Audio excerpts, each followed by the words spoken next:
Look, here's the deal. A Macy's shut its doors last week. A Walgreens vanished from a busy intersection. Rite Aid is having a fire sale on everything it has left. And honestly, that barely scratches the surface of what's going on right now in American retail. Today, we're going through 16 major retailers that are either circling the drain or rapidly heading in that direction.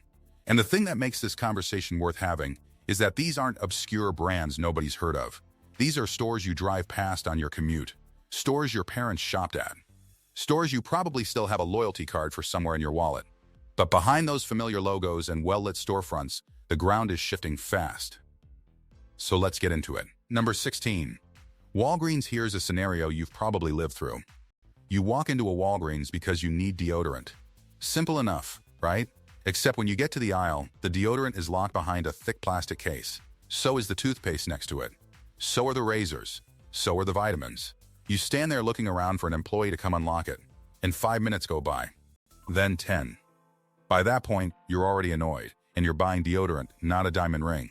That right there is the core problem eating away at Walgreens from the inside. This company was never about price. It was never about selection. The entire business model was built on one single word: convenience. You're driving home from work. You need something. You pull into a Walgreens. You grab it. You pay. You're back in your car in 3 minutes flat. That's the whole pitch. And for a long time, it worked beautifully. The chain expanded to over 8,000 locations nationwide, corner after corner, strip mall after strip mall. But now, to combat organized retail theft, they've turned half their inventory into a lockdown fortress. And every time a customer has to stand around waiting for someone with a key, that convenience promise takes another hit. People are not going to stand there patiently while some teenager with a lanyard searches for the right key. They'll order it on their phone while sitting in the parking lot. They'll swing by Walmart instead. Or they'll just stop coming altogether. On top of the locked cabinets, the company has announced it's shutting down roughly 1,200 stores over the coming years. That's nearly 15% of its entire network simply gone. And here's what really makes it sting for communities. You can switch where you buy toothpaste without even thinking about it. But for a lot of older folks, switching pharmacies is a genuine hardship. Their prescriptions, their pharmacist who knows their medical history by name, their entire routine, all of it gets disrupted when that store goes dark. When a Walgreens leaves a neighborhood, it takes more than a store with it. It takes a piece of the daily rhythm people counted on for years, sometimes decades. Number 15. Macy's. You want to know if a mall is dying? Don't bother reading financial reports or analyst notes. Just drive through the parking lot on a Saturday afternoon. Count the cars. Look at how many storefronts have actual merchandise in the windows versus coming soon signs that have been there for 2 years. And if the Macy's is gone or clearly shrinking, that tells you absolutely everything you need to know. Macy's used to be an anchor, and I mean that literally and figuratively. It was the store that pulled people into the mall in the first place. Families went there for school clothes, holiday gifts, wedding registries, and weekend outings that doubled as family bonding time. It was woven into American life in a way that's hard to overstate. Your mom probably has a Macy's bag somewhere in the house right now. But the company keeps trimming its store count, closing underperforming locations year after year after year. And every time a Macy's disappears from a mall, the surrounding shops lose foot traffic they absolutely depended on to keep their own lights on. That's the domino effect. That's how a mall goes from bustling to half-empty to functionally dead in just a few years. The thing is, people haven't stopped buying clothes or cosmetics or gifts. They've just stopped routing those purchases through Macy's. They're buying on their phones while watching TV. They're ordering directly from brands. And that's a much harder problem to fix than a rough quarter or a recession. A brand can survive tough economic conditions if people still want to shop there. What it cannot survive is becoming invisible. When people no longer think of you as a destination, when you don't even cross their mind, that's when the real trouble starts. And for a lot of communities, the day their Macy's closes is the day they finally accept that the mall they grew up in is never coming back. Number 14. Big Lots. A discounted couch. A mattress knocked down a couple $100. A random kitchen gadget you never expected to find at that price. That was the Big Lots experience.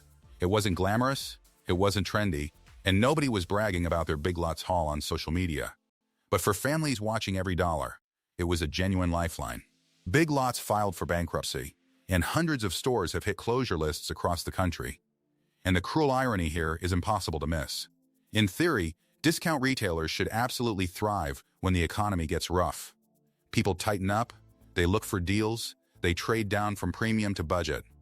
That's supposed to be Big Lots' moment to shine. But this downturn is built differently.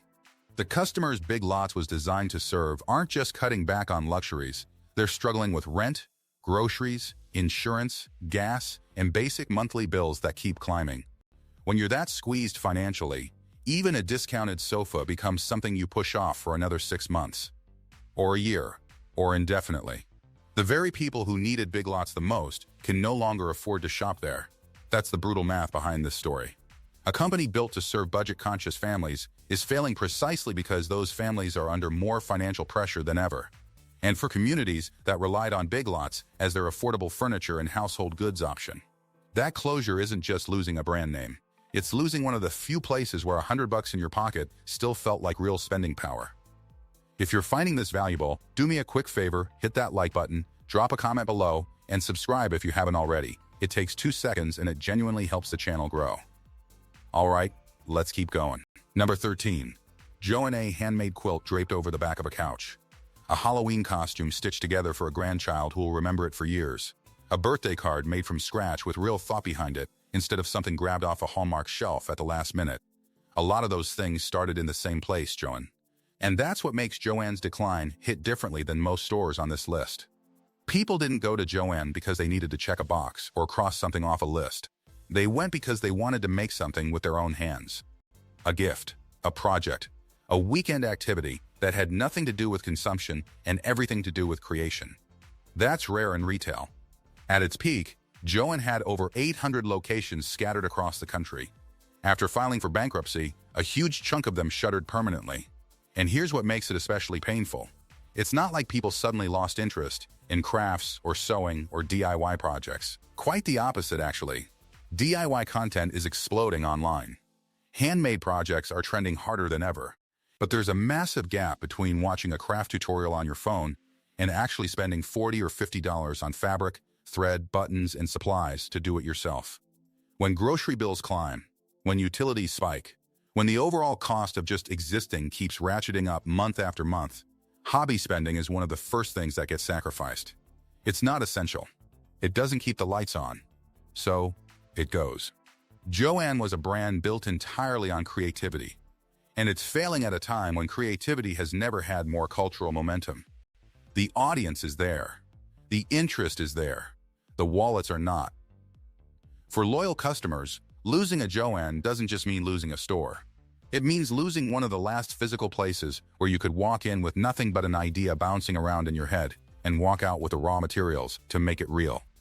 And once places like that vanish from a town, they almost never come back. Nobody's opening a new craft store in 2026. Number 12. Family Dollar, it's a Wednesday night.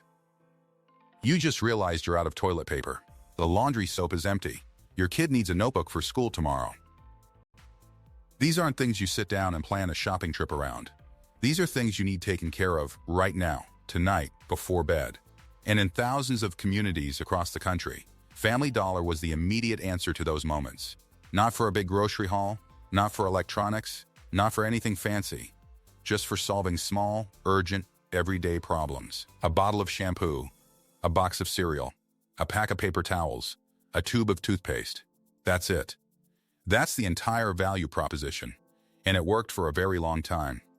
Family Dollar grew to over 8,000 locations, many of them deliberately planted in small towns and low-income neighborhoods where the nearest Walmart or Target might be a 15 or 20-minute drive. It filled a gap that major retailers couldn't be bothered to fill. But now, hundreds of stores are on closure lists, and the footprint is shrinking. When one of those stores shuts down in a community that doesn't have a lot of alternatives, the impact is immediate and deeply felt. A quick errand that took 5 minutes now takes half an hour. A familiar option just vanishes without warning. The simple act of grabbing what you need in a pinch suddenly requires real planning and real effort. What Family Dollar actually sold wasn't shampoo or cereal, it was presence. The reassurance that it was there. People could count on it. They didn't have to think about it. And that sense of reliability is incredibly hard to replace once it's gone. Most people only realize how much they valued it the first time they need it, and it isn't there anymore. Number 11. Party City. A mom is planning her kid's birthday party.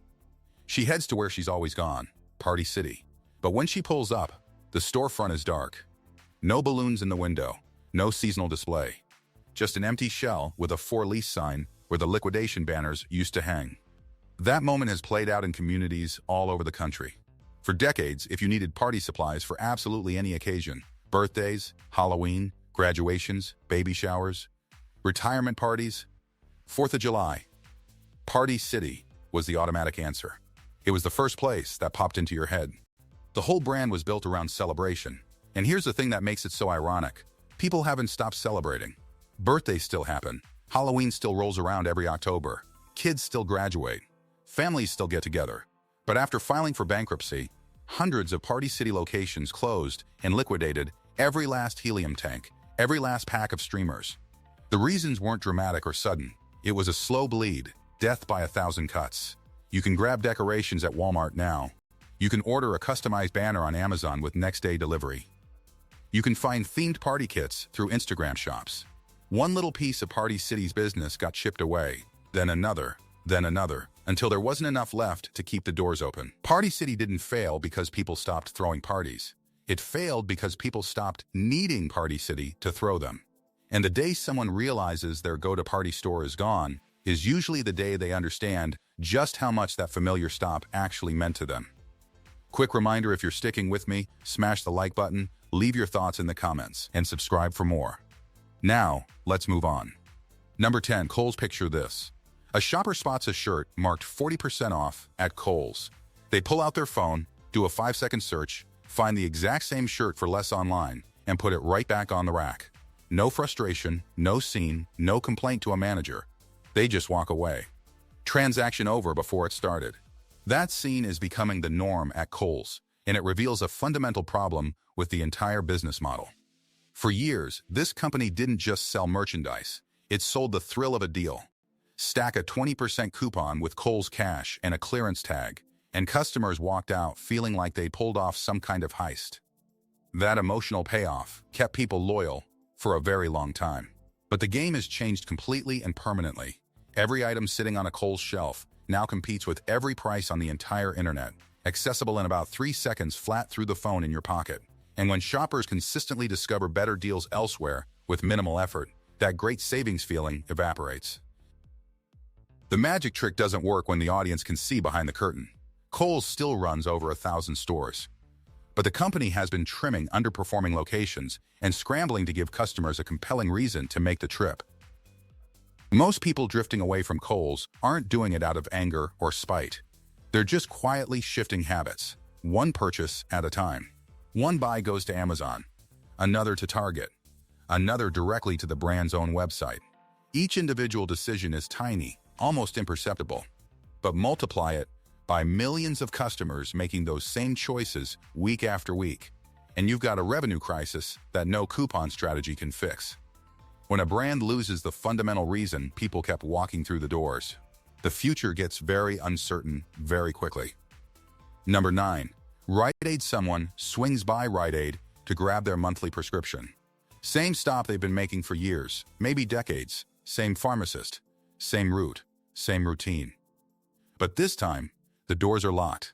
There's a piece of paper taped to the glass explaining that their prescriptions have been transferred to another pharmacy, which might be across town, which might be 10 miles away, which might not have their records organized for another week. That's happening more and more frequently as Rite Aid stores keep vanishing. At its height, the chain operated over 2,000 locations across the country. After bankruptcy and heavy restructuring, hundreds have been permanently closed. What sets Rite Aid apart from most retailers on this list is that its customers aren't there by choice. They're there out of medical necessity. Heart medication, blood pressure pills, insulin, thyroid prescriptions. These aren't purchases you can postpone until a better option opens up nearby. You need them now. You need them consistently. Your health depends on it. So when a Rite Aid shuts down, the fallout extends way beyond losing a retail storefront. An elderly customer who walked to the pharmacy now has to arrange a ride across town. A family has to transfer records and hope nothing gets lost in the process. Routines that ran on autopilot for years suddenly need to be rebuilt from the ground up. And across hundreds of communities, each of those individual disruptions adds up to a pattern that's impossible to ignore. The places you always assumed would be there, the ones you never questioned, simply aren't anymore. Number 8. Bed Bath & Beyond. This one already played out in full, but it absolutely deserves a spot because of how fast it unraveled and what it revealed about modern retail. Bed Bath & Beyond used to be a Saturday errand staple for millions of Americans. People went there for towels, kitchen gadgets, college dorm room essentials, wedding registry items, seasonal decorations, you name it.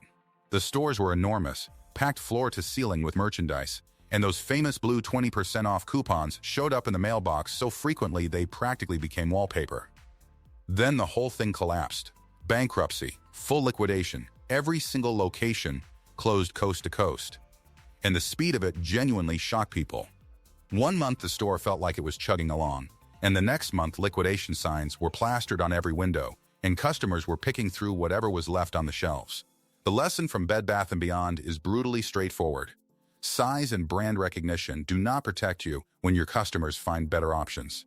People still buy towels and kitchen gadgets and bedding sets. They just buy them at Target, at HomeGoods, on Amazon, or directly from brands that now sell through their own websites. When your convenience advantage and your value proposition both erode at the same time, even a retail giant with hundreds of locations can vanish in what feels like the blink of an eye. And the empty storefronts it left behind are still sitting vacant in strip malls across the country. Constant reminders of how quickly a household name can become a memory. If you're still here, you're committed, and I appreciate that. Take a second to like, comment, and subscribe. It makes a bigger difference than you'd think. Let's keep going. Number 7. Best Buy. A Best Buy employee spends a solid 15 minutes walking a customer through the differences between two televisions. Screen technology, refresh rates, smart features, HDR capabilities. The whole technical breakdown delivered with patience and expertise. The customer nods along, asks thoughtful follow-up questions, shakes the employee's hand, says thank you sincerely, and walks out the door without buying anything. That evening, they order the exact same TV from an online retailer for $50 less with free shipping. That's the showrooming problem, and it has been eating Best Buy alive for years. The particularly cruel aspect is that people haven't stopped buying electronics. They're spending more on technology than ever before. Televisions, laptops, headphones, tablets, smart home devices, gaming systems, demand across the board remains strong. The appetite is there. The money is there. It's just going somewhere else. Best Buy used to be the place you went to see and touch a product in person before committing real money. Compare two laptops side by side. Test the weight. Look at the screen quality under store lighting. Ask someone knowledgeable a few questions. And people still do all of that. The problem is that the actual purchase, the moment money changes hands, increasingly happens somewhere else. At home, on a phone, through a website that undercuts Best Buy by just enough to make the drive feel pointless. When a store becomes a showroom where people browse and gather information but don't actually buy, its entire financial foundation starts cracking. Best Buy remains one of the biggest electronics retailers in the country, but it's been closing underperforming locations steadily. The foot traffic through the front doors isn't really the problem. The conversion rate, the percentage of people who walk in and actually complete a purchase, is, and that growing gap between visitors and buyers represents a slow-motion crisis that gets more difficult to reverse with each passing year. Number 6. Dollar Tree. Someone walks into Dollar Tree with a $20 bill in their pocket. They don't need a calculator or a shopping app. They don't need to compare prices or nervously check their bank balance at the register. They know, almost to the item, how much they're going to spend and what they're walking out with. That predictability was Dollar Tree's entire superpower for years. In a world where the price of everything seems to climb every single month, Dollar Tree gave people something incredibly rare and genuinely valuable: certainty. You knew what things cost before you even picked them up. You knew your budget was safe. There was zero anxiety at checkout.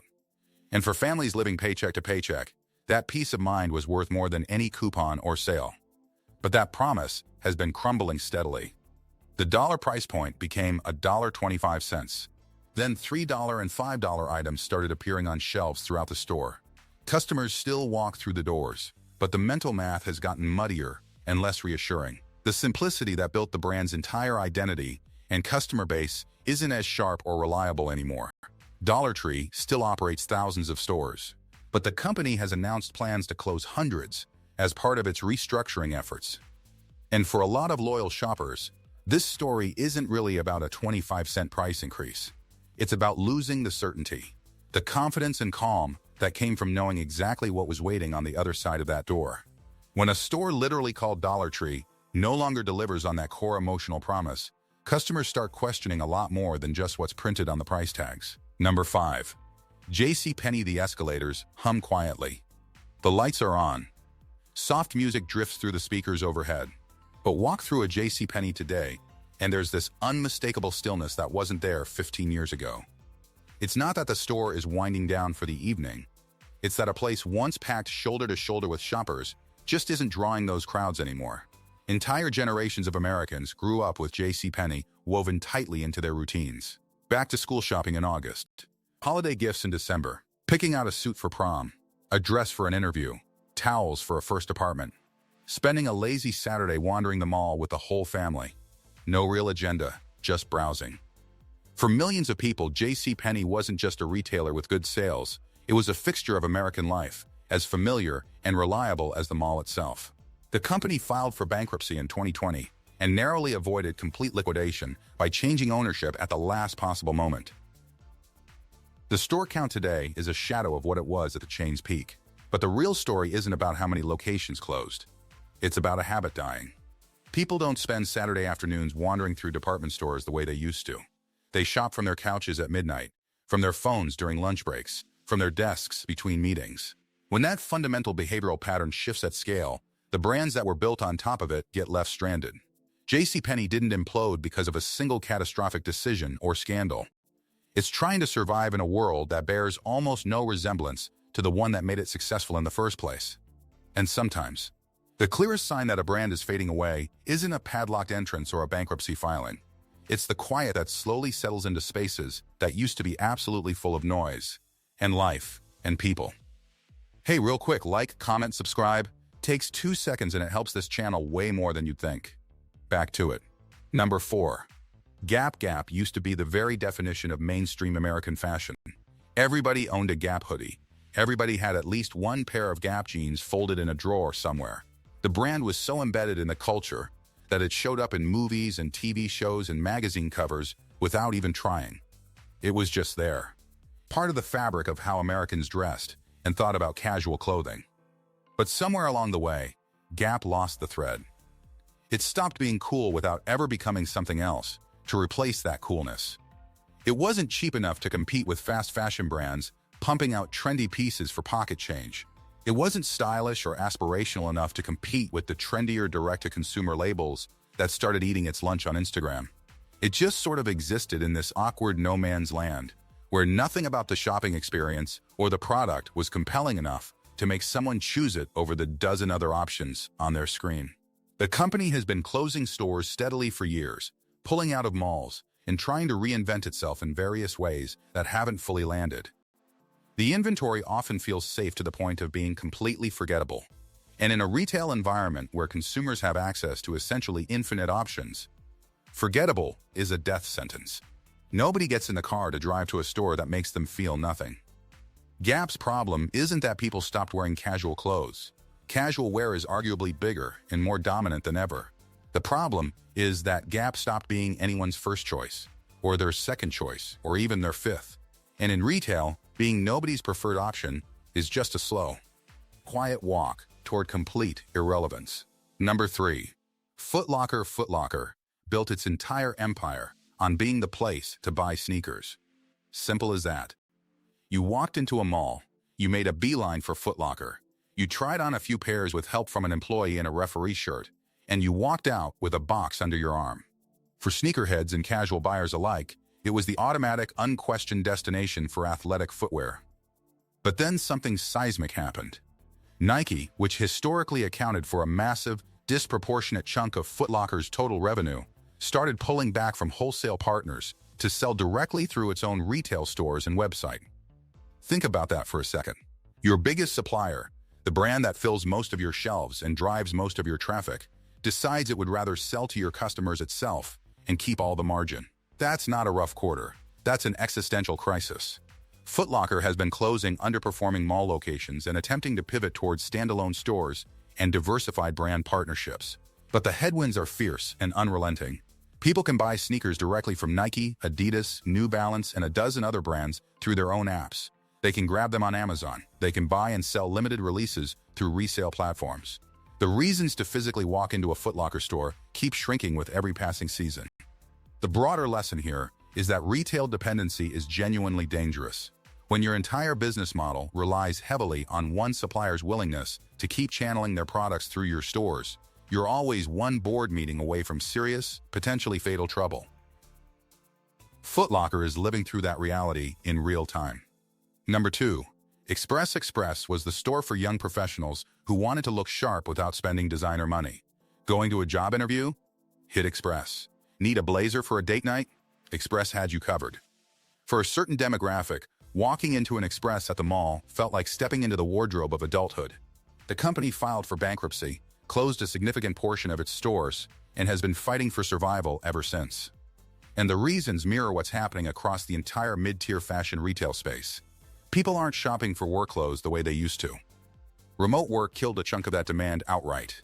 And the people who do need professional attire can now find it from dozens of online brands, many of which offer better fits, trendier styles, and more convenient return policies than anything Express was putting out. Express wasn't undone by one spectacular failure.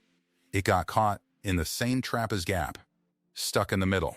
Too expensive for budget shoppers, and not distinctive enough for anyone willing to spend real money. When you don't own any extreme on the price-value-style spectrum, you end up competing with everyone and beating no one. That's a losing position in any era of retail, and it's fatal in this one. Number 1. Dollar General. Somebody walks into Dollar General with a handwritten list of 10 things to buy. They leave with 6. Not because the store was out of stock. Every single item on that list was sitting right there on the shelves, fully stocked and within arm's reach. A bag of chips, a scented candle, a small toy for the grandkids, a box of their family's favorite cookies. They looked at each one, held it for a second, thought about it, and put it back on the shelf. That scene plays out in Dollar General stores every single day in every corner of the country. And it's the reason this brand holds the final spot on today's list. Dollar General was built specifically for small-town America and underserved communities where shopping options are thin and big-box retailers never bothered to build. The company now operates over 20,000 stores, more than any other retail chain in the entire United States. That number alone is staggering. But the headline number doesn't tell the real story. What actually matters is what's happening inside those shopping baskets. The company itself has said repeatedly, in earnings calls and investor presentations, that customers are narrowing their purchases down to absolute bare essentials. Milk, toilet paper, dish soap, laundry detergent, those items still move off the shelves. But the small indulgences, the little extras, the things that inject a tiny bit of enjoyment into an otherwise grinding week, those are the items getting left behind, put back, considered, and rejected. And when you think about what that really means, the story stops being about Dollar General entirely. The stuff people are putting back on the shelf isn't survival inventory. It's the tiny pleasures, a favorite snack they've bought for years, a small gift for a grandchild, a $2 treat as a reward for making it through another brutal week. When millions of Americans are routinely deciding they can no longer justify a cheap bag of cookies or a scented candle, that tells you something about the financial reality in this country that no jobs report or GDP figure can capture as clearly. The most revealing sign of financial pressure isn't found in the mortgage payments people can't make or the car loans they default on. It's found in the small, inexpensive things people use to toss into their basket without a second thought. Things they now hold in their hands, look at for a moment, and quietly set back on the shelf before walking to the register. The bigger picture, maybe the most unsettling part of all this, isn't any single store on today's list. It's that creeping, increasingly familiar feeling of driving past a location you visited routinely for years and realizing the sign is gone.